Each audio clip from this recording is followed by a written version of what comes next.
Hola, ¿qué tal? Muy buenos días a todos. Es para mí un honor poder estar aquí presente en el Congreso Cubano de Nefrología. Mi nombre es Marcos García Nava, yo soy médico internista, nefrólogo y soy nefrólogo intervencionista egresado del Hospital Universitario Ramón y Cajal. Actualmente laboro como médico adscrito del Servicio de Nefrología Instituto Nacional de Enfermedades Respiratorias Ismael Cosío Villegas en la Ciudad de México, México. Soy encargado del programa de área de nefrología intervencionista de ese mismo instituto y el día de hoy tengo el gusto de presentar accesos vasculares atípicos. No tengo ningún conflicto de interés para esta ponencia y de primera intención podemos observar que los programas de nefrología diagnóstica intervencionista son un gran punto. A lo largo de este tema, a lo largo de esta ponencia veremos estos temas. De primera intención, quisiera compararme con cardiología. Yo soy egresado del Instituto Nacional de Cardiología Ignacio Chávez como nefrólogo y podemos ver cómo en el instituto existen 11 programas de subespecialidad con reconocimiento nacional. Sin embargo, vean a los cardiólogos intervencionistas. Están bien definidos todos los procedimientos que ellos tienen que hacer, incluso muchos de ellos la colocación de coils en alguna complicación de biopsia renal o la colocación de stents en arterias renales en afección vascular. Sin embargo, vean a los nefrólogos. Los nefrólogos tenemos diferentes áreas de subdisciplinas. Muy puntualmente son 9 programas hasta la fecha. Solo 2 de ellos están disponibles en el país, de los cuales son trasplante renal y recientemente el programa de nefrología intervencionista. Y de estos, la mayoría van a requerir entrenamiento en el extranjero y no son reconocidos en nuestro país. El nefrólogo intervencionista, según la Sociedad Internacional de Nefrología, requiere 5 de estas 6 habilidades: el adecuado utilizo de ultrasonografía, la colocación de catéteres Stenkov, colocación y evaluación de fístula arteriovenosa, procedimientos endovasculares, la colocación de axos vasculares y la biopsia renal. Sin embargo, a lo largo del tiempo, este tipo de procedimientos han sido delegados a otro grupo de especialistas: angiólogos, radiólogos intervencionistas, cirujanos, médicos internistas y medicina crítica. Vean ustedes en esta imagen, podemos observar cómo se han adquirido y se han mantenido diferentes habilidades como la biopsia renal, la colocación del extravascular, el manejo de hemodiálisis y diálisis peritoneal. Otros con el paso del tiempo se han ido recuperando, como es la biopsia, la ecografía ultrasonográfica. eh, a nivel renal podemos observar también lo que es el manejo de diálisis peritoneal, pero vean cómo otros definitivamente han sido de incluso delegados, como puede ser la colocación de catéter Tenkov. Esto es una situación muy norteamericana, que sucede. La Sociedad Americana de Nefrología Diagnóstica e Intervencionista, ASDIN por siglas en inglés, refiere que en Estados Unidos son aproximadamente 11.000 nefrólogos, de los cuales solo 466 están certificados para realizar este tipo de procedimientos. En México, pongo en ejemplo mi país, podemos observar cómo el Consejo Mexicano de Nefrología solo tiene certificados 1.211 nefrólogos, y en el área de nefrología diagnóstico intervencionista, hasta la fecha apenas se han propuesto algunos comités para esta nueva área de disciplina. Esos son los criterios que se definen como certificación. Pueden ustedes ver en la imagen cómo diferentemente se han denominado algunos procedimientos y de acuerdo a la ISN o las DIN son los procedimientos que se han propuesto el número, pero nosotros en México son la cantidad de procedimientos que proponemos. Entrando ya en materia, ponemos los 3 axos vasculares, la fístula arteriovenosa. Todos nosotros como nefrólogos sabemos que va a ser el axo vascular de elección, ya sea injerto de forma nativa, y los catéteres venosos centrales pues pueden ser un no tunelizado o un tunelizado. ¿De acuerdo? Un poco de historia rápidamente. En 1985 se creó el primer catéter de doble lumen de silicón. En 1987, Sakaram Mahurkar, que realmente es a quien debemos su nombre actualmente, confeccionó el catéter doble lumen. En 1995 se realizó el primer catéter Silastic de puntas separadas. Y en el 2005 se confeccionó el catéter de punta simétrica de uretano. Siempre que debemos colocar un catéter, debemos elegir el mejor catéter para nuestro paciente, de acuerdo al material, el número de extensiones, el número de lúmenes, la longitud y el diseño de la punta. Y en relación al número de lúmenes, quiero adelantarme un poco que debemos tener en cuenta que existen catéteres trilumen que también podemos utilizar en nuestros pacientes y el propio diseño. Ahora, podemos observar en el diseño del lumen que existen aquellos catéteres de doble curva. Habitualmente son catéteres que nos gusta que sean colocados de forma yugular. No son una muy buena elección de forma femoral, ya que los lúmenes podrían estar viendo hacia el ingle del enfermo y obviamente aumentar el riesgo de infección. Por otra parte, el catéter recto son catéteres que idealmente no colocamos de forma yugular, nos molesta, pueden incluso llegar al pabellón auricular del enfermo, y los catéteres femorales son una gran elección, ya que se alejan del sitio inguinal. Por otra parte, tenemos el catéter precurvado, que son una excelente opción yugular. De hecho, fueron originalmente diseñados para un catéter subclavio. Habitualmente no sabemos que no lo usamos. Sin embargo, en catéter femoral, que es la experiencia que tenemos en el instituto, la verdad es que agradezco al equipo de enfermería nefrológica que hemos tenido cero infecciones en este tipo de axos vasculares, pese a esta curvatura. Habitualmente la dejamos lateral al pliegue inguinal, disminuyendo el riesgo de infección. Podemos observar cómo hay diferentes tipos de punta. Estas puntas tienen ventajas y desventajas. Por ejemplo, una punta recta, por ejemplo, tiene la ventaja de que puede ser de muy fácil introducción. Sin embargo, puede ofrecer sitios de turbulencia. Los de punta dividida siempre van a tener una menor recirculación. Sin embargo, se requiere cierto entrenamiento y habilidad para colocarlos. Entonces puede ser un poquito difícil la inserción. Los simétricos o de lado a lado nos van a permitir menor recirculación e incluso inversión de los lúmenes. Y si nosotros hiciéramos un corte axial de nuestros catéteres, pues podríamos tener estas variedades. Principalmente sus características se van a presentar o sus ventajas se van a presentar en la turbulencia que estos pueden llegar a ofrecer. Ahora, en relación a los flujos, debemos tener en cuenta que el tipo de French que vamos a colocar será el flujo que nos va a ofertar el catéter. Catéteres 8 French nos pueden ofrecer un flujo sanguíneo de 200 mililitros por minuto, mientras que otro tipo de catéteres entre 11.5 y 13.5 French, que son las recomendaciones para accesos vasculares temporales, de alguna u otra manera serán la opción para ofrecer flujos de 350 hasta 450 mililitros por minuto. Recordar que los catéteres trilumen, como pueden observar en la imagen, independiente que tengan un calibre mucho menor, tienen la ventaja de ofrecer un muy buen flujo e incluso la infusión de algunos medicamentos a través de esta vía.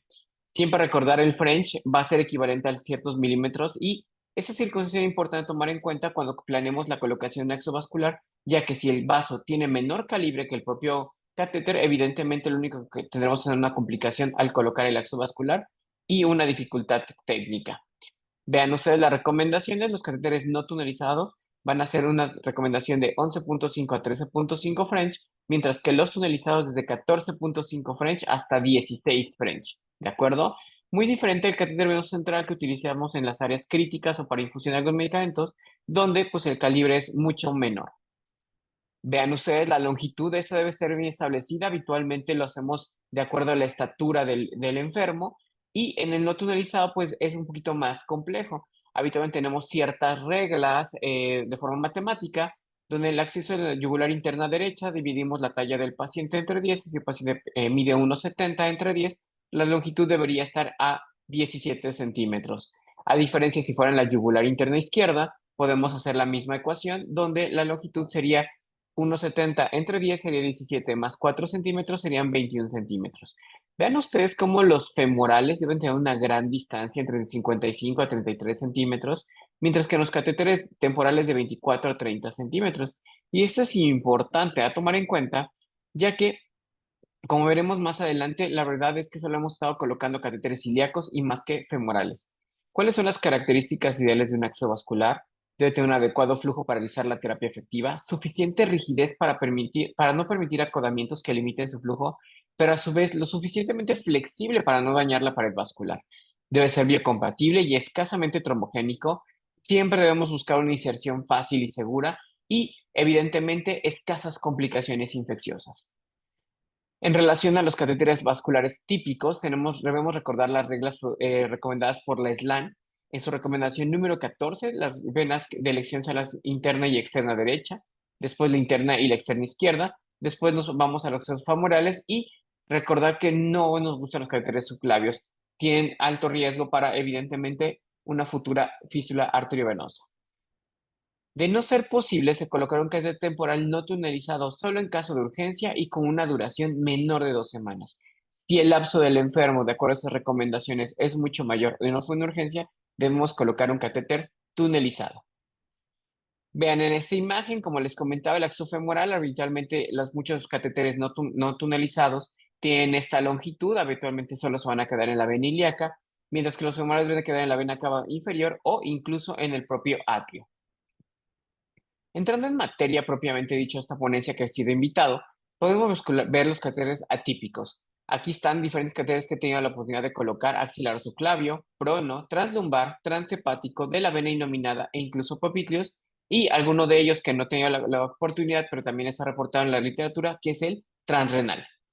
Vamos a hablar un poquito de extravascular en prono. Podemos ver que durante la pandemia por SARS-CoV-2, pues el prono fue una necesidad terapéutica. Aquí está su servidor colocando los primeros catéteres en prono en este grupo de enfermos, ya que el supino era imposible. Esta habilidad poco a poco se fue adquiriendo y la fuimos perfeccionando, incluso colocándolos de forma pronada con el resto de equipo de residentes del instituto. Actualmente la publicación fue de 11 casos. Nuestra experiencia en el instituto hasta el momento es de 48 casos, bueno, 49, ayer coloqué otro. Nuestros flujos sanguíneos son flujos adecuados, con una medición de KTB mayor de 1.3 y una reducción de urea de 65%, más o menos en 240 minutos, que es el tiempo de terapia intermitente que nos otorgamos en el INER. Y hasta el momento, y afortunadamente, no tenemos complicaciones. Vean cómo es una técnica modificada donde la cabeza del enfermo tiene que ser de forma ipsilateral a la punción. Ese es uno de mis residentes que ayudó a colaborar para esta ponencia. Podemos ver que esta es la imagen que vamos a tener colocando el transductor en la forma inferior. Tenemos la carótida, la vena yugular. En este grupo de pacientes habitualmente están bastante ingurgitadas y podemos observar cómo vamos a hacer una punción posterior. Ese es el tipo de colocación de acceso vascular. Pueden observar que en diferentes bibliografías la técnica no difiere. Nosotros lo que hacemos es una punción posterior inferior y lo que canalizamos el vaso en esta misma visualización. El doctor Caballero, que es uno de los médicos adscritos que recientemente se ha integrado con nosotros, también ha adquirido esta habilidad. Vean ustedes cómo es parte del entrenamiento consistente de nuestro instituto, la colocación y la punción en un plano posterior inferior. Y bueno, cada vez los médicos residentes de neumología y medicina crítica empiezan a adquirir más estabilidad. Él es uno de nuestros residentes que recientemente también ha desarrollado esta capacidad de punción. Obviamente, pues tratamos siempre de estar con ellos en los procedimientos. No es una técnica sencilla de aprender y de ejecutar, y siempre lo hacemos entre dos para facilitar la punción y el desplazamiento de algunos tejidos blandos de los pacientes. En relación al acceso popliteo, pueden ustedes observar cómo eso también se publicó durante la pandemia. Habitualmente esa es la vasculatura, el nervio, la vena y la arteria poplitea.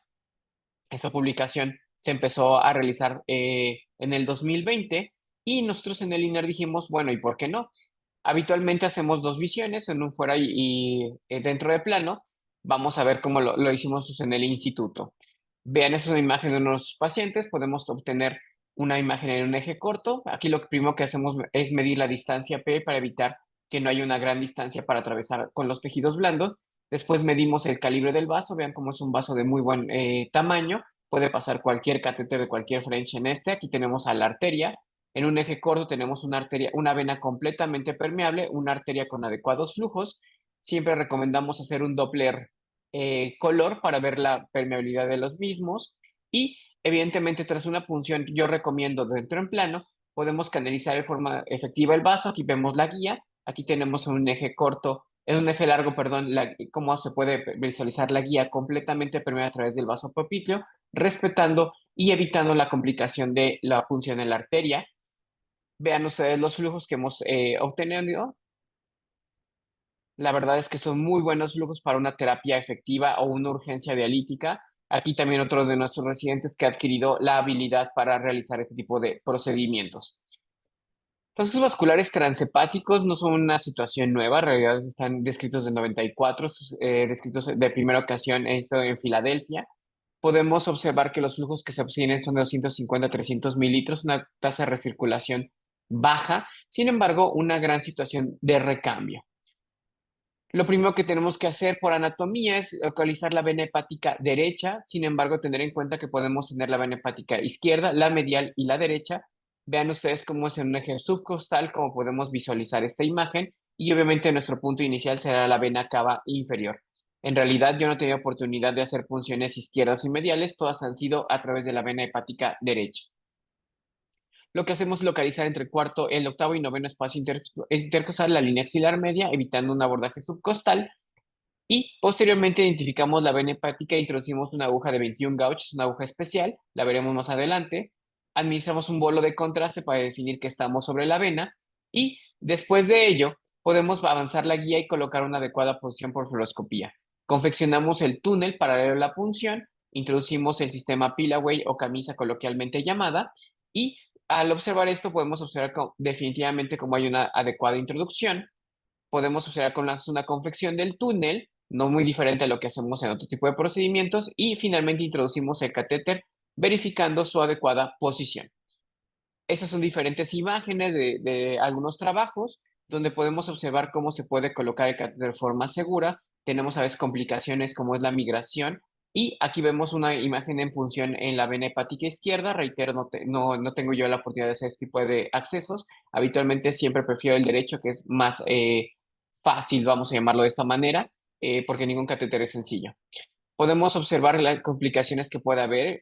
Un tercio de ellos va a tener hematoma perihepático, puede haber lesión de la arteria hepática.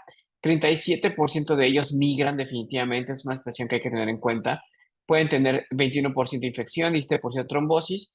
Se ha descrito una duración de 27 a 70 días funcionales y hasta una tasa de recambio de 7.5 a través del mismo sitio. Entonces, podemos obtener estas ventajas y desventajas a la colocación de este tipo de catéteres. Aprovecho la oportunidad para presentarles al doctor Néstor Maldonado, Gómez Maldonado, un gran amigo mío y miembro del grupo de Nefrointervención México.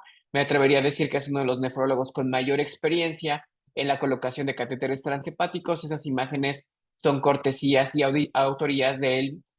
Agradezco su apoyo para mostrarlas en este congreso.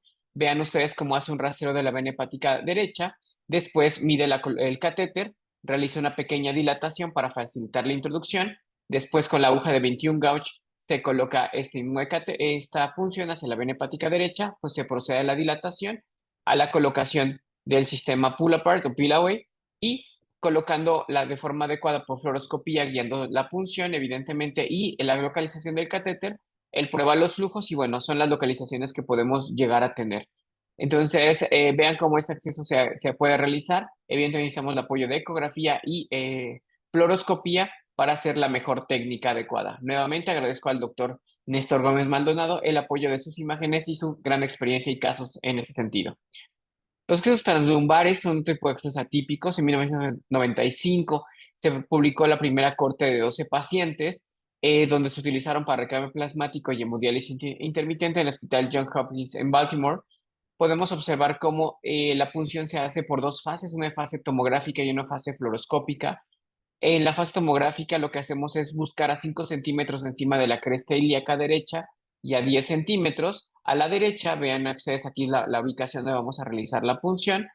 Podemos observar que se utiliza una aguja chiva, que es una aguja diferente a la convencional y que debe requerir 45 grados hasta alcanzar el margen paravertebral a nivel de L3. Después de esto, tener en cuenta que son catéteres mucho más largos, introducimos la guía, vean aquí se empieza la punción y se empieza a introducir la guía hasta llegar a la vena cava inferior. Aquí podemos observar cómo ya estamos en el vaso. Bajo estas condiciones, las imágenes son obtenidas de las DIN, de una de las pláticas. Vean cómo se coloca y se realiza la punción de forma efectiva dirigidas hacia la vena cava inferior. Una vez canalizada la vena cava inferior, se procede a colocar el propio catéter. La medición, la tunelización y la introducción de la camisa no, o sistema Pillaway no difieren diferentes escenarios a los convencionales ya descritos. Se introduce el catéter y se hace un control radiológico. Vean ustedes cómo se dilata de forma convencional, efectivamente se hace la tunelización adecuada y el sistema del Pillaway se introduce, reitero, como lo hemos hecho anteriormente. Y así es como quedan este tipo de accesos vasculares. La verdad es que también son una muy buena alternativa. Se requiere más entrenamiento para realizar este tipo de procedimientos. Vean cómo se pueden colocar y pueden llegar a tener una muy buena posición para obtener los flujos adecuados para la terapia de reemplazo renal del enfermo. En este caso, el transrenal, que es un acto vascular que no he tenido la oportunidad de realizar, es un reporte de caso publicado en el 2002. Sin embargo, ya había uno en 1998 en los pacientes pediátricos. Se realizó por una trombosis de la vena cava inferior. Debemos recordar que es el acceso de la última opción después de un transhepático y un translumbar y que no se pueda colocar un hilio femoral por situación de trasplante renal. Vean ustedes cómo a través de la pared posterior a nivel lumbar se canaliza la propia vena renal, se atraviesa el riñón y evidentemente llegamos hacia la vena cava inferior. La realidad es que es una técnica mucho de las más complejas y evidentemente nos da una alternativa en las últimas instancias para este tipo de enfermos. La vena axilar o subclavio en realidad fue descrito por los anestesiólogos, no es un catéter que a mí me encante, podemos ver cómo La vena axilar al final del día va a culminar con lo que es la vena subclavia. Ajá, es una continuación, entonces es una situación cuestionable para el nefrólogo. Sus indicaciones son imposibilidad para implantar un catéter venoso central a través de la vena yugular interna. Se puede presentar en traqueostomía para pacientes en soporte ventilatorio por la enfermedad de base. Sin embargo, debo comentarles mi experiencia como nefrólogo y Nacional de Enfermedades Respiratorias es que incluso en pacientes con traqueostomía no hacemos ese tipo de procedimientos. El objetivo es alejarlo. Dependemos mucho del equipo de enfermedad nefrológica para evitar este tipo de complicaciones. Hay menor riesgo de neumotórax, hemotórax y estenosis infraclavicular. Y esto es la visión que llevamos a tener un eje corto. La punción se hace directamente hacia la vena axilar y evidentemente pues los anestesiólogos tienen mayor experiencia, 1900 contra solo 26 casos publicados a la fecha en el grupo de nefrología. El de la vena innominada es un axo vascular también que en realidad yo siempre digo que es una punción incidental, es conocido como una también punción brachiocefálica. Habitualmente el abordaje tiene que ser supraesternal, es muy fácil canalizar la vena cava inferior en un eje supraesternal. Es una ruta muy poco utilizada, pero excelente alternativa para pacientes con trombosis. Habitualmente tiene una vida de 8 meses. Vean ustedes aquí cómo se hace una punción, reitero, supraesternal para canalizar la vena innominada y evidentemente la tunelización adecuada. Es una muy buena estrategia en casos de trombosis de la vena yugular. Y tenemos accesos mucho más atípicos. Podemos observar este es un abordaje transexterno ilíaco derecho. Vean ustedes cómo se canaliza y se tuneliza completamente diferente. Y canalizamos la vena cava inferior. Y un tipo de catéteres que también he tenido la oportunidad de yo de realizar solo en una ocasión es un femoral retrógrado derecho en un paciente con filtro de vena cava inferior que ya había tenido trombosis. Y bueno, teníamos en ese momento que hacer una urgencia dialítica, colocamos un catéter femoral retrógrado, pueden observar cómo fue esta punción y evidentemente muy similar a la imagen que les muestro, lo que hicimos fue la colocación bajo estas características. También una buena alternativa, los flujos evidentemente son menores, pero permite salvaguardar la integridad del enfermo hasta que podamos tener un axo vascular definitivo. En conclusión, hace falta el empoderamiento de los procedimientos de nefrólogas y nefrólogos. Debemos ser la generación que formalice el reconocimiento de las subdisciplinas de la nefrología. Se requieren clínicas de nefrología diagnóstica e intervencionista en los centros hospitalarios que permitan agilizar, optimizar y generar experiencias en la investigación en pro de los pacientes. El agotamiento de extravasculares no es más que el reflejo de la incapacidad para aumentar el número de trasplantes renales. Muchos extravasculares complejos podrían ser realizados por nefrología, teniendo en cuenta que a mayor complejidad, mayor incidencia de complicaciones. Si bien es cierto y quiero agradecer este espacio para determinar que hemos aprendido a utilizar la ecografía para la colocación de vasculares, hoy también debemos aprender a utilizar la fluoroscopía para la colocación de estos mismos, garantizando y mejorando las opciones de seguridad del enfermo. Siempre tener en cuenta que el entrenamiento no acaba y, como dice uno de mis grandes maestros, no hay ningún catéter fácil. Por su atención, este es mi teléfono, tenemos mis redes sociales y quedo a ustedes para cualquier duda de aclaración. Muchas gracias por su espacio.